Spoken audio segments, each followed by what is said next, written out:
This is not about getting rich fast. This is about a principle the Jewish people have followed for centuries. Most people never learn this, and that's why they struggle financially. When you understand this teaching, your relationship with money changes. Stay with me, because this can open new paths in your life. Before we go deeper, I want to ask you something important. If this message resonates with you, please subscribe to the Jewish Wisdom channel.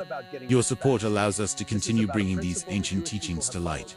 And right now, write this phrase in the comments. I am open to divine abundance. Write it, declare it, let it become part of your consciousness. Now, let me tell you something that might surprise you. The Jewish people represent less than 0.2% of the world's population, yet they have produced more Nobel Prize winners, more successful entrepreneurs, and more influential thinkers than almost any other group. This is not coincidence. This is not genetics. This is the result of a spiritual formula that has been passed down through generations, hidden in plain sight within the sacred texts. But here is what most people miss. They look at Jewish success and they see only the external results. They see the businesses, the achievements, the influence, but they do not see the foundation. They do not see the spiritual architecture that makes it all possible. And that foundation begins with understanding something radical, something that goes against everything modern society teaches about money. In the book of Deuteronomy, there is a verse that most people read but few truly comprehend. It says, "Remember the Lord your God, for it is He who gives you the ability to produce wealth, not the wealth itself, the ability." This distinction is everything. The ancient rabbis understood this deeply. They taught that wealth is not something you chase. Wealth is something you become capable of holding. Think about it. Have you ever noticed how some people win the lottery and lose everything within a few years? Have you seen how certain individuals can start with nothing and build empires, then lose them, then build again? The difference is not in the money. The difference is in the vessel. And the Jewish teaching focuses entirely on building the right vessel. The sages teach us through the Talmud that there are three partners in every human being: the Father, the Mother, and the Holy One. The Father and Mother provide the physical body, but God provides the soul, the intelligence, the consciousness. And it is this divine consciousness that determines your capacity to attract, maintain, and multiply resources. When you align your consciousness with divine principles, you become a magnet for provision, not through manipulation or greed, but through spiritual law. There is a story told in the Jewish mystical tradition about a poor man who came to a great rabbi, desperate and broken. He said, "Rabbi, I have nothing. My family is starving. Why does God not provide for me?" The rabbi looked at him with deep compassion and asked, "Tell me, when you pray, what do you ask for?" The man replied, "I asked for money. I asked for bread. I asked for relief from my suffering." The rabbi nodded slowly and said, "That is your problem. You are asking for the fruit, but you have not prepared the soil. This is the first key." Jewish wisdom does not teach you to beg for provision. It teaches you to become someone who naturally attracts provision. And that transformation begins not with your bank account, but with your mind, your heart, and your spiritual understanding. In the Torah, we are given a commandment that most people find confusing. We are told to give a tenth of everything we receive back to God. This is called mazah, or tithing. Now, on the surface, this seems counterintuitive. If you do not have enough, why would you give away 10%? But the ancient sages knew something profound. They knew that giving creates space. It signals to the universe, to the divine flow, that you are not operating from scarcity. You are operating from trust. Rabbi Yochanan taught that tithing is the only commandment where we are explicitly told to test God. In the book of Malachi it is written, "Bring the whole tithe into the storehouse, that there may be food in my house. Test me in this, says the Lord Almighty, and see if I will not throw open the floodgates of heaven and pour out so much blessing that there will not be room enough to store it. Test me." This is not about religion. This is about spiritual physics.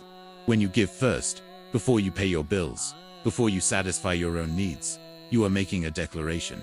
You are saying, "I trust the source more than I trust my own efforts." And that trust, that faith, activates something in the spiritual realm. The Kabbalists call it the opening of channels.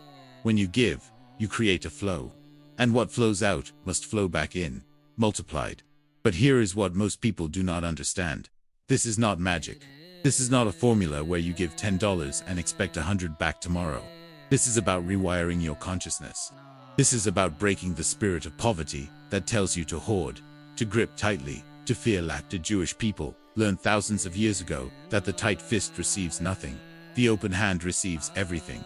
There is a deeper principle here, one that is woven throughout the entire Torah. It is the principle of partnership with the divine. You are not meant to do this alone. You are not meant to struggle in isolation, using only your limited human strength. You are meant to co-create with the infinite intelligence that spoke the universe into existence. And that partnership requires alignment. In the book of Genesis, we encounter a man named Abraham. He is called the father of faith, the patriarch of the Jewish people. But before he became Abraham, he was Abram, a man living in comfort and security. Then God spoke to him and said something that would change everything. Leave your country, your people, and your father's household, and go to the land I will show you. I will make you into a great nation, and I will bless you. I will make your name great, and you will be a blessing. Notice the order. First, leave. Step into the unknown. Risk everything. Then, I will bless you. Then, you will be a blessing. This is the Jewish formula. Movement precedes blessing. Faith precedes provision. You cannot sit in comfort and expect transformation. You must be willing to step into uncertainty, guided only by trust in the divine promise. Abraham obeyed. He left everything familiar and walked into the desert. And what happened? Everywhere he went, he prospered. Not because he was clever, not because he manipulated systems, but because he was in alignment. He understood that wealth flows to those who are willing to be conduits, not containers. The sages teach that Abraham kept his tent open on all four sides. Why? So that travelers from any direction could enter and receive hospitality. He fed strangers. He gave water to the thirsty. He shared everything he had. And the more he gave, the more he received. This is not folklore. This is spiritual law. In the Talmud, there is a teaching that says, more than the rich person does for the poor person does for the rich. What does this mean? It means that when you give to someone in need, you are not doing them a favor. They are doing you a favor. They are giving you the opportunity to activate the flow of blessing in your life. They are allowing you to practice trust, generosity, and partnership with God. There is a concept in Jewish mysticism called tzedakah. Most people translate this as charity, but that is incorrect. Tzedakah comes from the Hebrew word tzedek, which means justice or righteousness. When you give, you are not being charitable. You are restoring balance. You are participating in the divine order. You are acknowledging that everything you have is not truly yours. It is entrusted to you, and you are a steward. King Solomon, the wisest man who ever lived according to Jewish tradition, wrote in the book of Proverbs, "Honor the Lord with your wealth, with the first fruits of all your crops. Then your barns will be filled to overflowing, and your vats will brim over with new wine." First fruits, not leftovers. Not what remains after you have taken care of yourself. The first and the best. This principle is radical because it defies human logic. Human logic says, make sure you have enough first. Then give if there is extra. Divine logic says, give first, and I will make sure you have enough. And throughout history, the Jewish people have proven this principle again and again. During the Middle Ages, when Jews were expelled from country after country, stripped of their property and possessions, they always rebuilt. Why? Because they carried the formula with them. It was not in their gold or their land. It was in their consciousness. It was in their unwavering commitment to these principles. The Zohar, the foundational text of Kabbalah, teaches that there are two types of wealth in the world. There is wealth that comes from the side of judgment, which is limited, competitive, and scarce. And there is wealth that comes from the side of mercy, which is infinite, abundant, and flowing. When you operate from greed, fear, and scarcity, you tap into the first kind. When you operate from faith, generosity, and trust, you tap into the second. Rabbi Isaac Luria, one of the greatest Kabbalists, taught that every person has a specific measure of abundance allocated to them from heaven. But most people never receive their full portion because they block the flow with doubt, fear, and selfishness. The channel is always open from above. The question is whether you are open to receive. Think about a river. If you build a dam, the water stops flowing. If you create channels, the water nourishes everything in its path. Your consciousness is either a dam or a channel.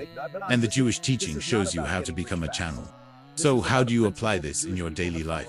How do you shift from scarcity to abundance? It begins with a decision to trust, a decision to give, a decision to align your actions with divine principles, even when it makes no logical sense. Start with the practice of tithing. Take 10% of everything you receive, before anything else, and give it. Give it to a place of spiritual nourishment, to someone in need, to a cause that uplifts others. Do not give from your surplus, give from your first fruits. And when you do, say a prayer. Acknowledge that this is an act of partnership with the Creator. You are not giving out of obligation. You are giving out of trust. Write this in the comments right now. I trust in divine provision. Let that declaration anchor in your heart. Now, let me share something important with you. If you are enjoying this content, and you want to support us so we can continue bringing more teachings like this, right below this video, there is a thank you button. If you can contribute, we would be deeply grateful. Your support allows this wisdom to reach more people. Beyond tithing, cultivate an attitude of generosity in everything you do. When you see someone struggling, help them. When you have knowledge, share it. When you have resources, be open-handed. The Jewish sages teach that the world stands on three things: Torah, service, and acts of loving kindness. Acts of loving kindness are not optional. They are foundational. There is a practice in Jewish life called Bika Kalim, which means visiting the sick, and it is considered one of the highest mitzvot, one of the most elevated commandments in Jewish tradition. The reason for this is deeply profound and goes far beyond the surface idea of kindness. In Jewish wisdom, this act is powerful because it is not about giving money, receiving recognition, or being admired by others. It is about presence, about choosing to show up for another human being at a moment of vulnerability, and offering something that cannot be purchased: time, attention, compassion, and genuine care. According to the Torah, God Himself is described as one who visits the sick, comforts the brokenhearted, and strengthens those who are weak. So when a person practices Bika Kolam, they are not simply performing a good deed. They are aligning their behavior with divine attributes. And in Jewish thought, alignment is everything. Blessing flows where alignment exists. When your actions mirror divine qualities, you place yourself within the natural flow of divine blessing, not because you are being rewarded in a transactional way, but because you are operating on the same spiritual frequency as the source of abundance itself. This is why acts of kindness in Jewish life are not seen as charity alone. They are understood as spiritual investments that refine the individual. When you care for others sincerely, without expectation of return, something subtle but powerful happens within you. Your inner world expands. Your awareness deepens. Your character becomes more disciplined and more sensitive. And this inner refinement directly affects how you navigate life, relationships, and opportunities. Prosperity, in Jewish wisdom, is not accidental. It flows through vessels that are capable of holding it. And those vessels are built through ethical action, responsibility, and emotional maturity. When your character is refined, your perception becomes sharper, and perception is one of the most valuable assets a person can have. Another central pillar of Jewish life is the daily study of Torah, not casual reading, not inspirational phrases, but disciplined study that engages the mind deeply.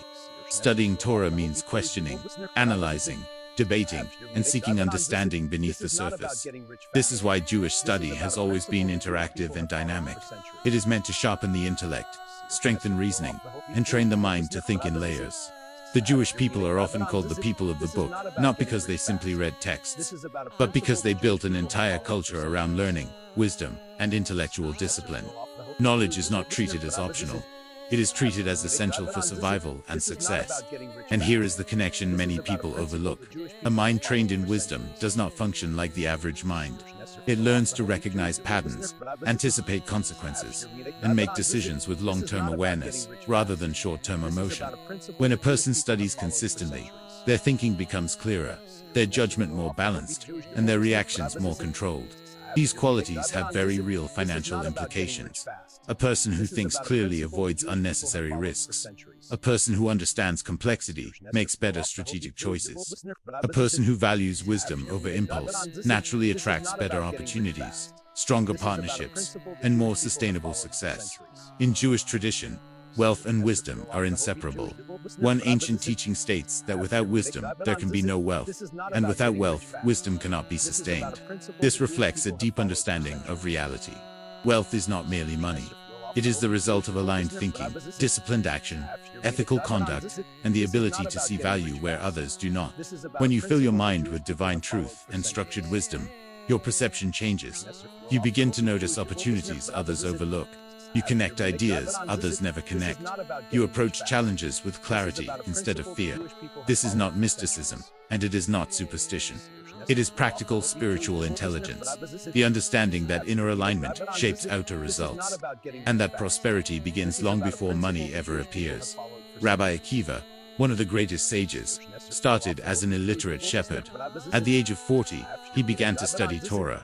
He became one of the most influential teachers in Jewish history.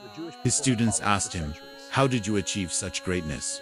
He answered, "I learned that even water, which is soft, can break through stone if it flows persistently. Consistency, discipline, daily immersion in wisdom. Set aside time every day to read, study, and meditate on spiritual truth. Let the ancient wisdom shape your thoughts. Let it renew your mind, and watch how your external reality begins to shift. Also, practice gratitude. The Jewish prayer book is filled with blessings. There are blessings for bread, for wine, for seeing a rainbow, for witnessing lightning, for hearing good news." The rabbis understood that gratitude opens the heart, and an open heart is a receptive heart. Every morning, before you even get out of bed, say the Modéani prayer. "I give thanks to you, living and eternal King, for you have mercifully restored my soul within me. Great is your faithfulness." Start your day with gratitude. End your day with gratitude. Let thanksgiving become the rhythm of your life. And finally, surround yourself with people who believe in abundance, not scarcity. The Talmud teaches, provide yourself with a teacher, acquire for yourself a friend, and judge every person favorably. Your environment shapes you. If you are constantly around people who complain, who speak lack, who operate from fear, that will infect your consciousness. Choose community wisely. There is a story told about a Jewish merchant in the 18th century. His name was Reb Zusha, and he lived in a small village in Eastern Europe. He was not wealthy, but he was generous. Every Friday, before the Sabbath, he would walk through the village and give away half of whatever he had earned that week. People thought he was foolish. They said, "Reb Zusha, you have a family to feed. Why do you give so much?" He would smile and say, "I give because I trust. And because I trust, I am never without." One winter, a terrible famine struck the region. People were starving. Businesses collapsed. Fear spread like wildfire. Reb Zusha's friends came to him and said, "Surely now, you will stop giving. You must save everything for your family." But Reb Zusha continued. Every Friday, he gave. Then something remarkable happened. A wealthy merchant from a distant city arrived in the village, looking for someone trustworthy to manage a new trade route. He had heard about Reb Zusha, not because of his business acumen, but because of his character. He had heard that this man could be trusted, that he was honest, that he cared for others. The merchant offered Reb Zusha a partnership. Within 2 years, Reb Zusha became one of the wealthiest men in the region. But he never stopped giving. He never stopped trusting. And he never forgot where his provision came from. This is not a fairy tale. This is the pattern that repeats throughout Jewish history. When you align your life with divine principles, when you give first, when you trust deeply, the universe conspires to support you. Doors open that you did not even know existed. Opportunities find you. Resources flow toward you. But it is not just about money. This teaching transforms your entire relationship with life. You stop operating from fear. You stop hoarding. You stop comparing yourself to others. You begin to live from a place of deep trust, knowing that the source of all provision is infinite and personal. The Psalms say, "I have been young, and now am old. Yet I have not seen the righteous forsaken, or their children begging for bread." This is the testimony of King David, a man who went from shepherd to king, who faced giants and armies, who lost everything and regained it. He knew that when you walk in alignment with divine truth, provision is guaranteed. Now I want you to do something. I want you to write in the comments your own declaration of faith. Based on everything we have explored, write what you are committing to. Maybe it is, "I choose to trust and give." Maybe it is, "I am breaking the spirit of scarcity today." Whatever it is, write it. Declare it publicly.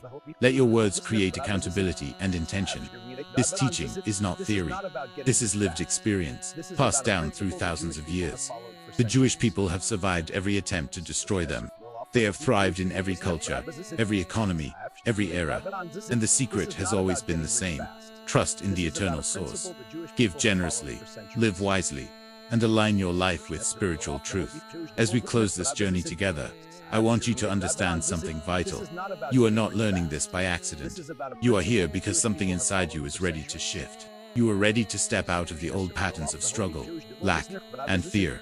You are ready to embrace a new way of living, one that is rooted in faith, abundance, and divine partnership. The formula is simple, but it requires courage. It requires you to go against the current of modern culture, which preaches self-sufficiency, competition, and accumulation. The Jewish way is different. It is a way of trust, generosity, community, and stewardship. Remember the words of Moses to the children of Israel. See, I set before you today life and prosperity, death and destruction. Now choose life, so that you and your children may live. Every day, you are making a choice.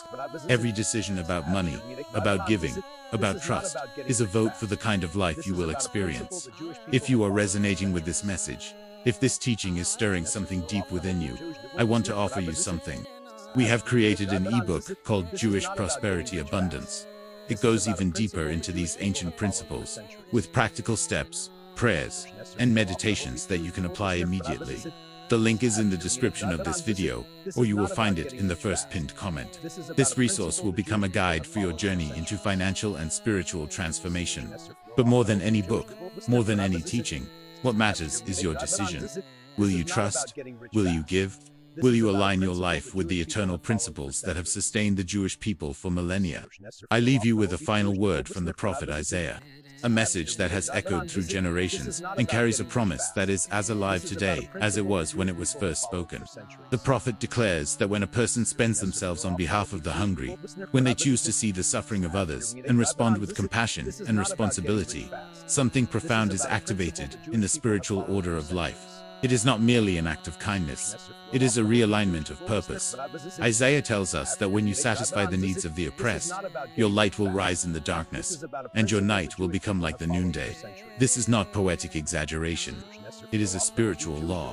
When your life is no longer centered only on survival or self-preservation, but becomes a vessel for service, clarity begins to replace confusion, direction replaces uncertainty, and light replaces inner darkness. The prophet continues by revealing the nature of divine guidance. He says that the Lord will guide you always, not occasionally, not only in moments of prayer, but continually. Guidance becomes constant when alignment becomes consistent. When your actions reflect divine values, you no longer have to beg for direction. It begins to flow naturally. Even in what Isaiah calls a sun-scorched land, a place of scarcity, dryness, and exhaustion, your needs will be satisfied. This teaches a powerful truth.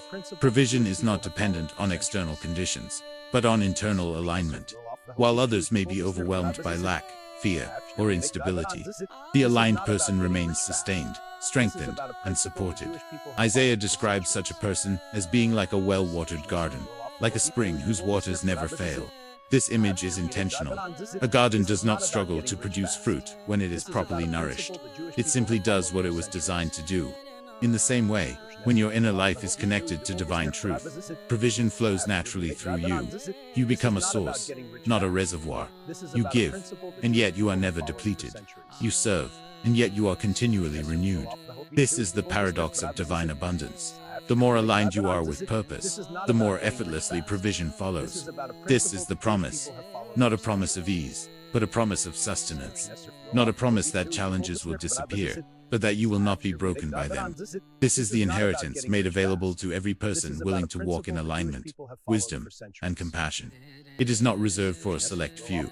It is accessed through conscious choice, through daily decisions to live with integrity, responsibility, and awareness of something greater than the self. To step into this inheritance means more than believing it intellectually. It means walking in it. It means allowing your values to shape your actions, your priorities, and your relationships. It means understanding that prosperity is not merely what you accumulate, but what flows through you and what you sustain over time. When your life becomes aligned with divine principles, provision stops being something you chase and starts becoming something that meets you along the path you are meant to walk. And so I speak this blessing over you. May the God of Abraham, Isaac, and Jacob open the windows of heaven over your life. May opportunities find you at the right time. May wisdom guide your decisions. May discipline strengthen your character. And may blessings flow so abundantly that you become a channel through which others are also sustained. Not so that you boast, but so that you fulfill the purpose entrusted to you. Go in faith, not blind faith, but grounded faith, the kind that walks forward with responsibility and courage. Go in peace, not the absence of struggle, but the presence of inner stability. Go with the certainty that you are never alone, that your steps are seen, and that provision is never absent when you walk in divine alignment. When your intentions are clear, your actions are just, and your mind is anchored in truth, you do not walk abandoned. You walk accompanied. Shalom.